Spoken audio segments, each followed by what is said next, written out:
Everyone, good morning সকলকে। মেজমা সকালবেলা ঘুম থেকে উঠে চিড়ার পোলাও বানিয়ে দিয়েছিল। খাওয়া মাত্রই সবাই মিলে একসাথে কাজ করতে বসে গেছিলাম। আমরা এদিকে কাটাকুটি সারছিলাম আর মেজমা ওইদিকে রান্না করছিল। তো আমি এইদিকে কচুরটা কুড়িয়ে দিচ্ছিলাম আর এইদিকে নারকেল কুড়াচ্ছিলাম। আর মা দেখো সমস্ত পঞ্চব্যঞ্জন নিয়ে বসে পড়েছে একদম রান্না করতে। সব কিছু নুন হলুদ দিয়ে মাখিয়ে রেখেছিল আর এইদিকে ভাজাটাও ভেজে নিচ্ছিল। আজকের দুপুরে কিন্তু সত্যিই পঞ্চব্যঞ্জন করেছিল। শশা কাটা হয়েছিল, কাঁকরোল ভাজা হয়েছিল আর এদিকে লোটে মাছের ঝুড়ো ছিল।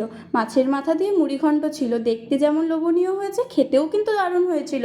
আর এটা চিকেন কষা, জাস্ট দারুণ দারুণ খেয়েছিলাম রাত্রেবেলা রুটি দিয়ে। এদিকে ভেন্ডি আলু দিয়ে ভাজা করেছিল আর এটা পেঁপে দিয়ে আলু দিয়ে ঝোল করেছিল। ভাত ছিল সাদা আর লাস্টে ছিল এই কচু বাটাটা। দারুণ খেয়েছি। সবশেষে ছিল ফল। তো আজকের মতো এতটুকুই। দেখা হবে খুব তাড়াতাড়ি নেক্সট মিনি ব্লগে।